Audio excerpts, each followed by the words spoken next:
Good morning students. आज का हमारा टॉपिक है मानक त्रुटि या स्टैंडर्ड डेविएशन। दो तरह के एरर्स हम बायोस्टैटिक्स में पढ़ते हैं, एक प्रोबेबल एरर या संभाव्य त्रुटि और दूसरा है मानक त्रुटि या स्टैंडर्ड डेविएशन। संभाव्य त्रुटि का प्रयोग सभी परिस्थितियों में उचित नहीं होता है, अतः प्रोबेबल एरर संभाव्य त्रुटि का उपयोग केवल कुछ ही परिस्थितियों में किया जाता है। वर्तमान सांख्यिकी में प्रोबेबल एरर के स्थान पर स्टैंडर्ड एरर या मानक त्रुटि का प्रयोग अधिक उचित माना जाता है, जो कि प्रोबेबल एरर का लगभग 2/3 होता है। इसे स्टैंडर्ड एरर लिखा जाता है।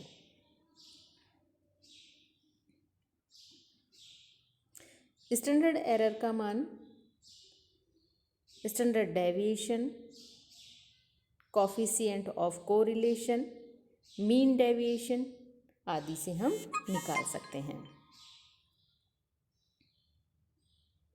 हम यहाँ पे अब कैलकुलेशन मेथड देखेंगे कि कैसे हम स्टैंडर्ड एरर निकाल सकते हैं या कैलकुलेट कर सकते हैं। तो हमारे पास यहाँ पे एक फॉर्मूला है,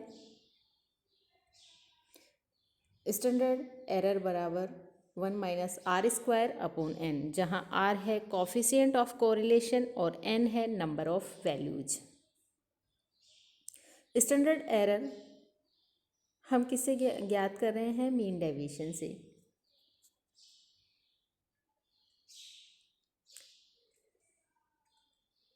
standard deviation of distribution of sample mean is known as a standard error of mean. यानी स्टैंडर्ड एरर ऑफ मीन की डेफिनेशन क्या है? Standard deviation of distribution of a sample mean is known as standard error of mean. यानी प्रतिदर्शों के मध्य मानों का मानक विचलन मध्य मान की मानक त्रुटि कहलाता है, जिसका फॉर्मूला है sigma m upon sigma standard deviation upon root mean n, जहाँ n हमारा है standard deviation of sample, delta sigma m है स्टैंडर्ड एरर ऑफ सैंपल और n है हमारा साइज ऑफ सैंपल।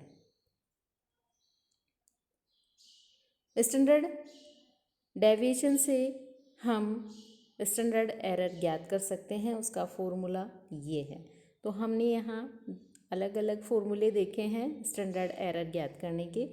नेक्स्ट हम देखते हैं standard deviation from median deviation. Standard deviation of distribution of sample median is known as standard error of median। यानी प्रतिदर्शों के मध्यांकों का मानक विचलन मध्यांक का मानक त्रुटि कहलाती है, जिसका फॉर्मूला हमारे पास है। ये फॉर्मूले मैथमेटिक्स में अलग अलग तरह से कैलकुलेट करके निकाले जाते हैं, इसलिए ये मान फिक्स होता है यहाँ पे 1.253 सिग्मा अपॉन अंडर रूट में n। यहाँ पे हम देखते हैं सिग्मा md है स्टैंडर्ड एरर, सिग्मा है स्टैंडर्ड डेविएशन ऑफ सैंपल और n है size of sample.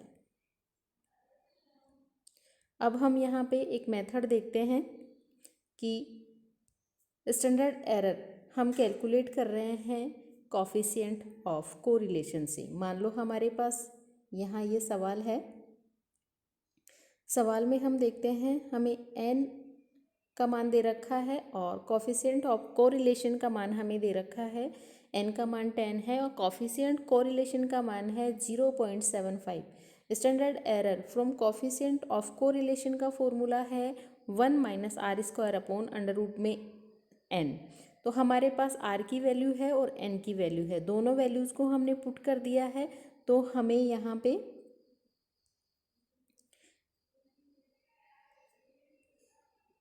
Standard error का मान कैलकुलेट करने पर इस तरह से हमारे पास आ जाता है।